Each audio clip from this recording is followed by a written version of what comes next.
We are back in the Commute, but this time we're in a new studio. This studio has been sponsored by BMW. We are in the E46 M3 doing Commute episodes, ladies and genitals. And I'll be honest, it's 30 degrees outside, and thank God it is, because oh my God, it's been so cold lately that this 30 degrees, it's like spring. And I should be able to get up this hill just fine. Yep, no issues at all. Usually it's very sketchy. Here we are, everyone. We are in the E46 M3 heading to work. We're stuck behind. Oh, they're turning left. Okay, that's fine. Eventually. What the Okay, sure. Some people just experience the world in slow motion, or it appears that way because they move in slow motion. That's fine. Still got the engine kind of warming up, so I'm only shifting at 4,000 RPM. I'm not quite sure when I'll be uploading these episodes of the Commute now. Hopefully regularly, like, you know, at least once a week. I've got Friday, Saturday, Sunday, and Monday, I think, sorted out, or at least Saturday, Sunday, and Monday. So maybe this could be a Friday video. Okay, no, I was wrong. So it's for Friday, I'm going to be posting stream highlights, whether that's from Twitch or YouTube Live. Saturdays will have Need for Speed mods. Sundays will be vlogs, and Mondays will be any episode of a current Need for Speed Let's Play I am doing.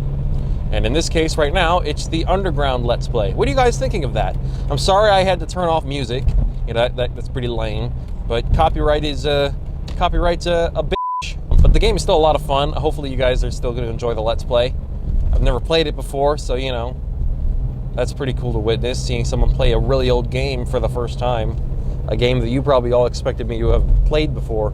Doesn't this kind of look like I'm in Forza with all of the snow everywhere? I'm still on the road. It's in the interior, like, kind of cockpit camera, except it's not focused on the wheel. How would I do a driving video where it's more kind of POV what I'm looking at? Like, do I need to get like a hat with a GoPro attachment? Do I need to get a helmet with a GoPro attachment? Are you allowed to drive with a helmet on the street? I suppose. It would be strange if it was illegal, but it wouldn't surprise me if it was, because not all American road laws make sense. Well, the engine's all warmed up. That was a young eagle. It wasn't like the proper colors. Either that or it was a hawk. I couldn't really get a good look at it because I was being blinded, but it was a bird, a burb of note, a BI burb, a very important burb. So I feel like we've got a good kind of to-do list and like planned sequence of events for the build of this car. First, we're going to get the airbox and all that sort of stuff. I've already told you about that. And then we're going to do the exhaust stuff. We're going to order the CSL headers, and we're also going to get the side exit made. We might even put the side exit on before we put the headers on, depending on various variables. But ultimately, we won't start saving up for the body kit until, hello officer, until we have finished up the exhaust system for now. So that basically every piece on it is new. So we'll have the new headers, the RAS pipe, and then the side exit, and then the rest, you know, we don't need. I might hold off on doing a flame tune until we can get some kind of standalone engine management system, just for a little bit of extra control, because then maybe we can find ways to increase the longevity of the engine despite having a flame tune. We could make it so that I can only get access to the flame tune when I turn sport mode on or traction control off, something like that. I feel like you have that kind of customization potential with a standalone, so I think that's worth considering. I just have to find out what they would cost, because we can get a BMW Motorsport standalone. Herschel Brewer said he's also got their own in-house standalone engine management system, so that would be good too. I'm not really looking for a pop and bang tune, I'm just looking for a flame tune. So I'm not looking to make sounds with this car. I just wanted to make some cool, tasteful, race car-esque flames out the side exhaust. My car says it's 36 degrees. I think it might be a little inaccurate.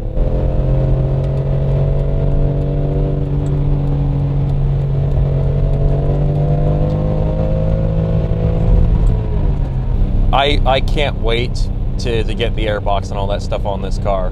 The more and more I drive it, the more and more I fall in love with it. It's like meeting a childhood superhero and not being disappointed, like, at all. Like, it's all just a dream come true. We've got an overpass coming up, and you guys know what that means, but first, I'll do this half throttle.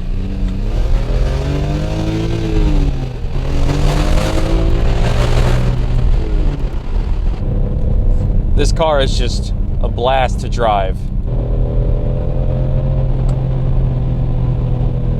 I just love the way the power is delivered in this engine. Man, I know I'm gonna do the V8 swap someday, but in the meantime, driving with the inline six, you guys, I know it's YouTube and it's really hard to tell how fun an engine is. I underestimated this engine. I underestimated the S54.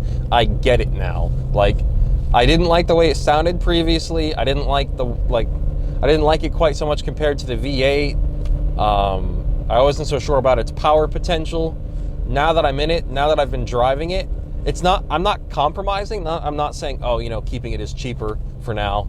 I want to keep it because it's such a good engine. Like, it is a masterpiece. That's why it probably won that award all that time ago, back in, I think, 2000 or 2001, like some kind of like best engine ever made or whatever, like best engine of the decade or something like that. I can't even remember who gave the award, but oh my God, it's a masterpiece. It is so good. One of the bright sides of us getting a new house is that the commute will be longer, and as such, that means these episodes will have hopefully more content for them, because, you know, my commute right now is pretty short. It's like 15 minutes long. Okay, cool. I will see you guys in the next part of the episode.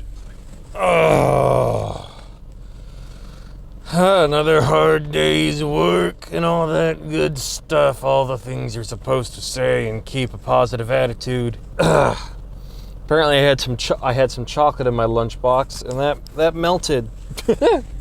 And it got everywhere, so I'm gonna have to clean out the insides of my lunch bag. But now we can head home.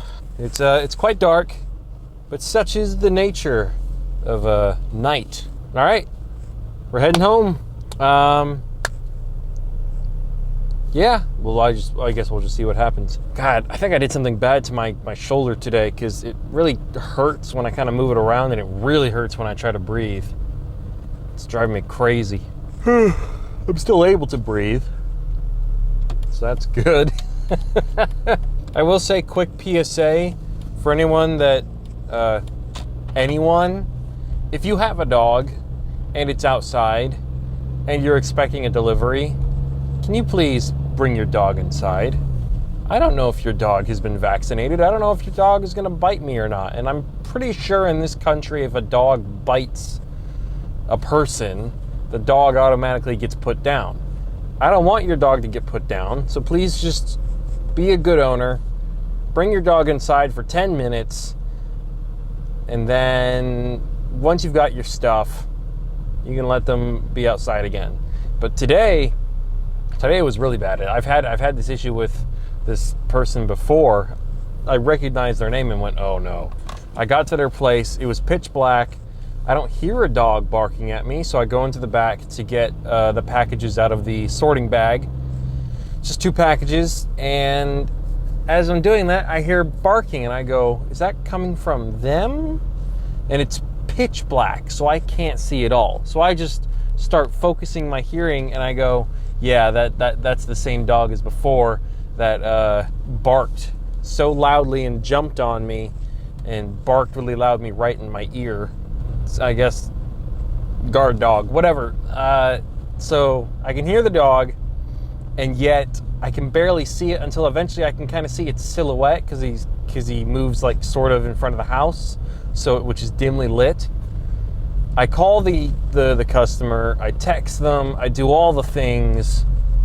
I don't want to get your dog put down. I don't want to get bit by your dog because your dog clearly doesn't know how to behave and you don't know how to bring them inside when they should be inside. So you're not getting your stuff. I suppose the other option would be to just go beep on the horn, but I didn't want to disturb other people for their sake.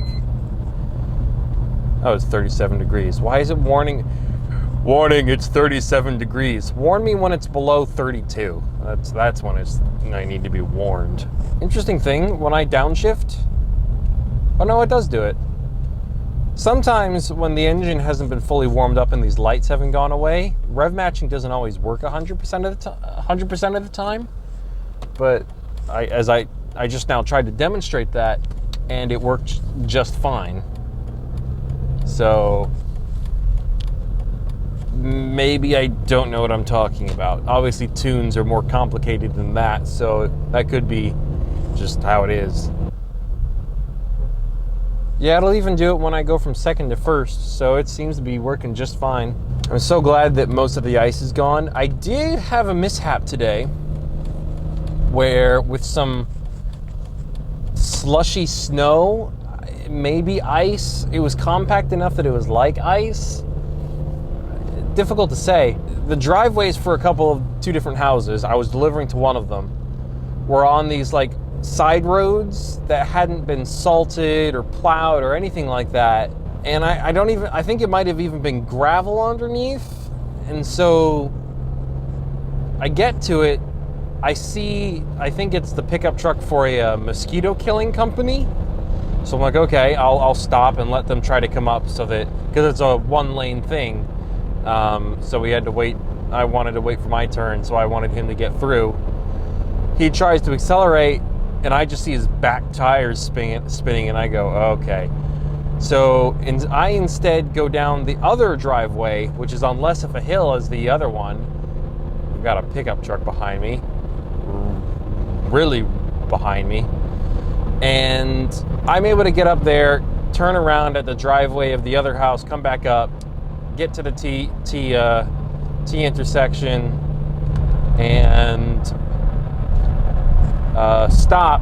And then I very awkwardly walk down the path where the pickup truck is. I see if he needs help and whether he's okay. Yeah, he's fine. He's just kind of stuck. I then awkwardly keep walking down. I nearly slip and fall multiple times, but I get these people their package. So that's yeah. At the end of the day, I did what I had to do to get them their package. But that was funny.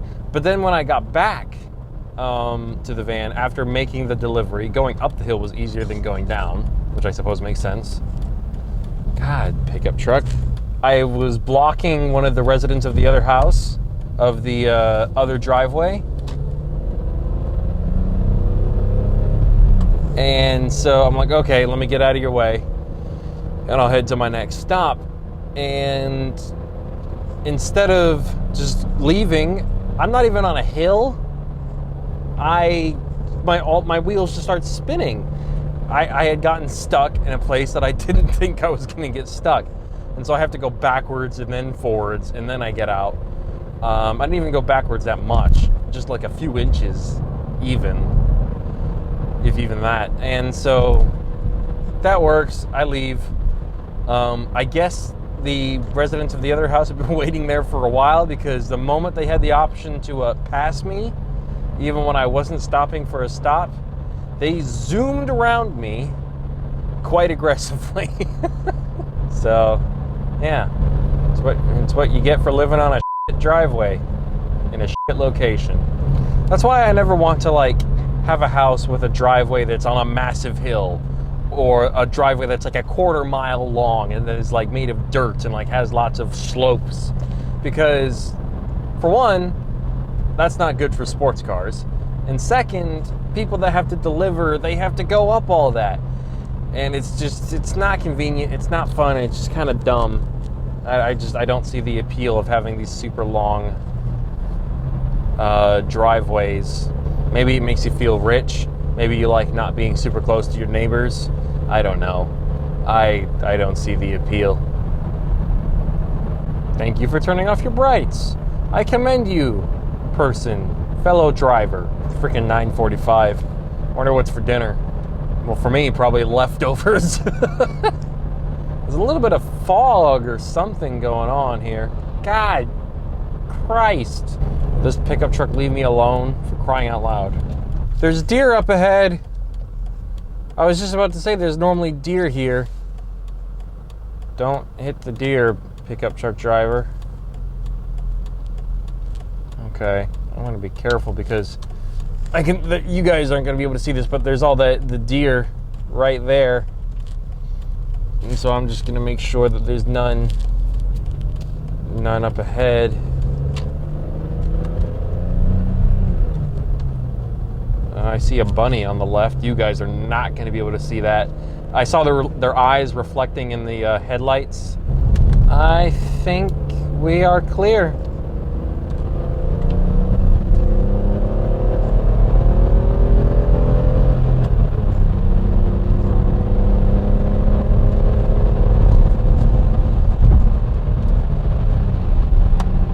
Now, I haven't even really opened this car up fully yet. Not necessarily because I'm afraid of doing that. It's more so much that I kind of want to prolong the SMG components, their lifespan, and also because I don't have those underbody panels yet, which I still haven't gone into great detail in yet, because I'm not sure how I want to resolve that, or if I just want to give up and resolve it myself rather than let the people who I feel like should be righting the wrong. It's a whole thing. I'm so happy to have these drier, less icy roads, because this car is very confidence inspiring. Not so much when there's ice and snow on the road though, especially black ice. I feel like this car does perfectly fine in water though, like normal water. Yeah, there's definitely a bit of fog going on. I'm gonna try and roll down my window. Or should I just keep it up? You guys can probably hear the engine just fine. Downshift from fourth to third. Third to second.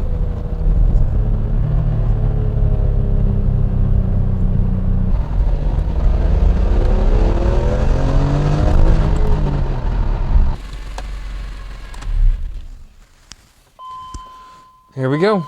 Let me just close all the windows. All right. That was the first episode. Shush car. Okay. That was the first episode of the M3 E46 being the main star of the Commute. Probably should have had it more pointed at the steering wheel, but oh well. It's very hard to angle the camera at night. But then again, you guys probably weren't seeing much anyways, so we'll see if doing it at night is even worth it to begin with. Thank you all so much for watching. I am Tom, the Racing Joker. If you like what you have seen so far and you're not subscribed, get on that, because you'll like what I've got planned. I'll see you all next time. Take it easy. Bye.